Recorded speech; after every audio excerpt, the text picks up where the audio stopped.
welcome to the first episode of Season 8 of The Update. I'm Brady Frederick. And I'm Jasmine Durachi. Last week, Ivanka Trump said her dad, America's most hated Cheeto, Donald Trump, isn't sexist because he hired her. Right, Ivanka. Just like he isn't racist because he loves taco bowls. Last week, a fellow music lover, like myself, went onto the subway and hooked up his handy boombox to play his new awesome song, Poop Fart. That doesn't sound like much of a song. Oh, it's much more than a song. The Poop Farter wears a t-shirt that says poop and a sign that says farting. And a speaker on his back plays the two verses pooping fart, fart pooping on a loop. This performance creates an interactive experience that challenges everything you thought you knew about pooping. Just think, you're on your way home from work and you get a full-blown concert. Have you ever actually been to a concert before? Yeah, and this inspired me to create my own musical persona, Yawn Burp. And I'll be on the bus from 5 to 9 every day putting on my own performance. Donations are highly encouraged. Wow, so you think this is actually going to bring in some money? Yawn Burp is a multimedia creation that people of all walks of life can enjoy. Yawn Burp, everyone. You can look for her on the bus. Following along his impressive trend of level-headed and good-intentioned decisions, Kim Jong-un recently announced that sarcastic remarks involving the glorious leader would no longer be tolerated. This is bad news for all those young hipsters in North Korea that only adore their fearless leader, ironically. Chocolate. We all love it, but may not take it quite as seriously as the candy fiends over at Cadbury. Tonight we have Haley, a very special Cadbury employee, to give us some insight into the world of chocolate. Hi, Brady. Thank you so much for having me on this prestigious television program. Oh yes, very prestigious. So, we've brought you out here tonight to talk about a very intriguing insurance plan that you have taken out. Oh yes, I, as a taster for Cadbury, have just insured my taste buds for £1 million. £1 million? What does it cover? Life? Being taken by aliens? Oh, Brady, nothing that preposterous. Just these little old things. Yeah. See, I'm an expert taster, and I'm integral to Cadbury's plan of making our chocolate products the best in the world. So, it's important that my palate be performing at its highest level. So how have you proven how expert your taste buds are? What type of tests are you doing? Are you allowed to eat anything besides chocolate? It's a pretty normal diet. I mean, who wants to eat vegetables anyways? And I've learned about the beauty of eating all my food at a cool 5 degrees Celsius. So you only eat cold food? You just never go out to eat? No, Brady. I can't just give away all my secrets. I guess you will want to know where we keep the birds that lay our famous Cadbury chocolate eggs. I mean, where we make the eggs.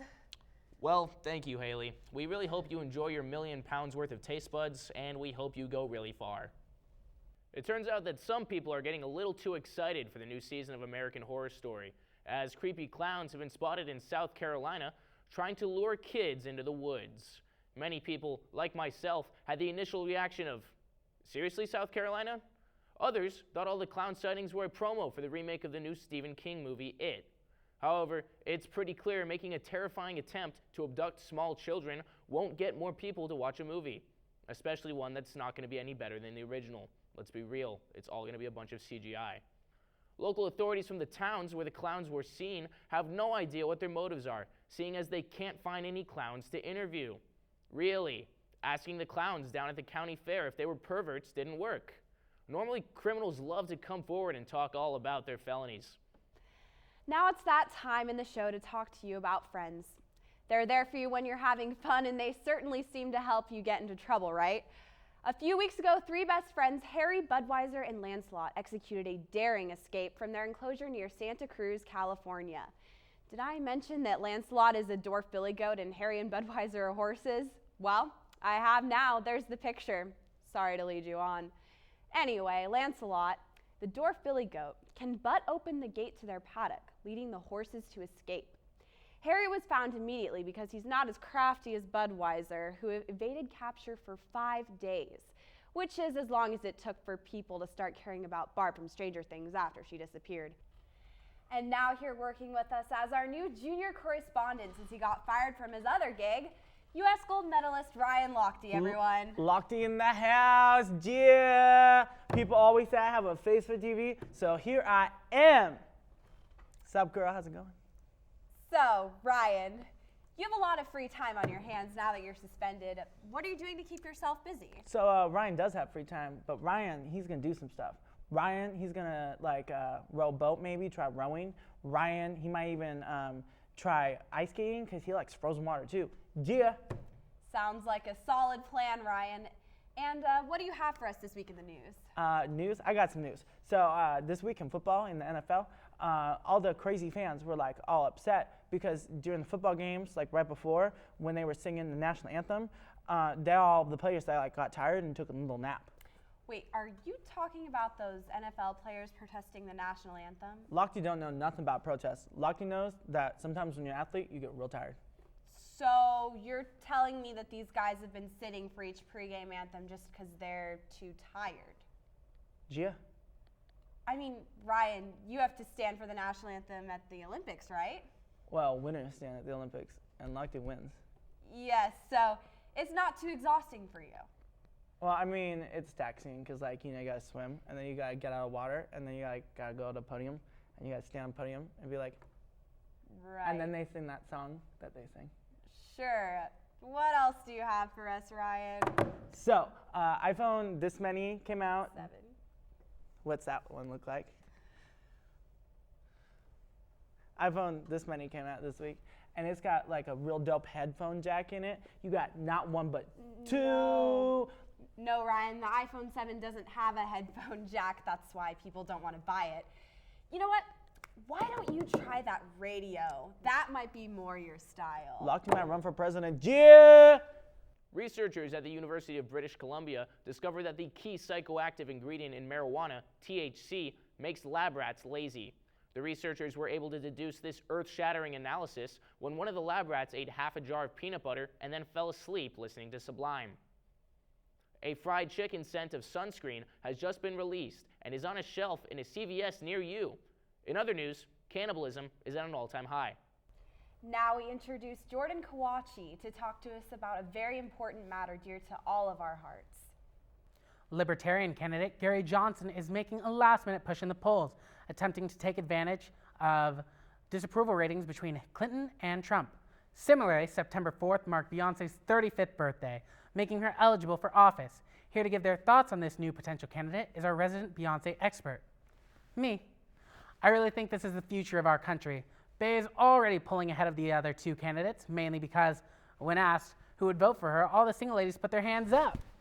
Rumor has it she's already started putting together her campaign. Okay ladies, she's already got her cabinet in formation, and platform is flawless. She used to be crazy in love, and now she's crazy in gov, meant. Now, just close your eyes and picture it. Beyonce has just been elected, and everyone is sipping lemonade, while Jay-Z comes in and tears it up as first gentleman, rapping about how he's got 99 problems, but the Secret Service ain't one. Now, let's just hope Becky with the good hair doesn't become the next Monica Lewinsky. 49ers quarterback Colin Kaepernick has been a hot topic in the news recently for stirring up controversy surrounding his questionable life choices. I'm talking about your hair. Come on, man, what's going on with you? Just because you lost your job to somebody named Blaine doesn't mean you have to do this. You look like an extra on Soul Train with that afro. And now you have these cornrows, like you're trying to pass off as an untalented Snoop Dogg. Being in the Pacific Northwest means that everyone has heard about the Sasquatch. And maybe you've heard a thing or two about the Yeti. But we're pretty sure that you've never heard of, and I hadn't until about an hour ago, the Yowie. Cousin to the Sasquatch and the Yeti, the Yowie is the Australian missing link between mankind and the apes. And now, for your own education and awe, we have the actual Yowie here on the update. Is it okay for me to call you that? Or is that something you guys only call each other? Or Give it a burl dinky dee rootin' tootin' boogie boog dust cactus. all right, agreed. So, how do you feel about being the first mythical creature on television? Chalk and nuns, nasty foof and dust bowl. Yeah, so that totally makes sense. Anyways, going on, how do you feel about all the blurry photographs? Does anybody down under have an HD camera? Struth, goose, good on ya, koi doko kangaroo. So it looks like we might be experiencing somewhat of a language barrier with our new friend. Yowie, is there anything you'd want the people of the world to know about your species? Axiace arvo digisparus fart. Sparrow's fart, eh? I think we know what that means. Bozzy posh esky mozzy slab sook Barbie. Wait, Barbie. You don't actually know that one. That's barbecue. Do you really know how to cook? Like, what do you cook down in the Outback? Is it ribs? Bogan grommet riptatogs tardy. All right, well, I think that's all we're going to get out of our Yowie here. But it was some seriously authentic Australian Outback gibberish. Good night, mate. Wait, what? Stick him up and pull up a chair. A Kansas City man robbed a bank and waited for authorities to pick him up, saying he'd rather be in jail than at home with his wife. We've had no comment from his wife. She seems to be giving him the silent treatment. It seems he chose the better of the two options, a few months in jail versus a lifetime of house arrest. McDonald's released and then promptly recalled a fitness tracker in Happy Meals after the device was found to cause irritation and burns, reminding kids to give up on trying to be healthy and keep on down in those Happy Meals. Last week in a cul-de-sac neighborhood of Manchester, England, a marijuana plantation went up in flames. People reported the children throwing up in the streets from inhaling the burning plant. If you ask me, it sounds a lot like these kids are just too caught up in modern society to relax and enjoy life. Here to give us a first-hand account of this tragedy is Eloise Baker, a resident of the neighborhood. Thanks for coming in, Eloise. Of course. Someone had to do it. This is unacceptable. Oh, you mean the fire or the pot farm? The pot. 17 years I've lived here, and I had no idea there was a cannabis farm in that house. 17 years I've lived there. So what was it like when you saw that your neighbor's house was going up in flames? Well, it was just awful, Jasmine. You live somewhere for 17 years, and you think you know your neighbors. I guess you don't really ever know anyone, not even 17 years. Well, I mean, it's just weed, Eloise. How bad could it really be? Sounds to me like the equivalent of a music festival. Think, black smoke filled the sky. Children were vomiting in the street. It was like the first signs of the apocalypse when my husband and I bought our house in that neighborhood so long ago, 17 years. We thought it was a safe place for us to build our lives together. Now it's overrun by pot-smoking lunatics. I don't think you should say that everyone who indulges in marijuana is a lunatic. That's pretty bad stereotyping. Oh no, Jasmine. They are all evil scourges of the earth, sent here to make our children vomit in the streets. You're not one of those sympathizers now, are you, Jasmine? How many children have you corrupted with your poisonous smoke, your so-called devil's lettuce? Whoa. Let's not start pointing fingers. I didn't have anything to do with your neighbors or your kids. And yet I see in your future, Jasmine, 17 years from now, you will betray your neighbors by setting flame to your marijuana farm, forcing children to vomit in the streets. This is to all you mothers out there, all you mothers, okay, who want to protect your children. Beware of your neighbors, okay? Who haven't lived in your neighborhood longer than 17 years because they will set up blaze to their marijuana farms. And with that, we say goodbye to Eloise. I'm done. Goodbye.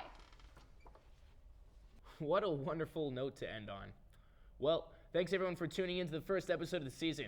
I'm Brady Frederick. And I'm Jasmine Durachi. Stay safe, everyone.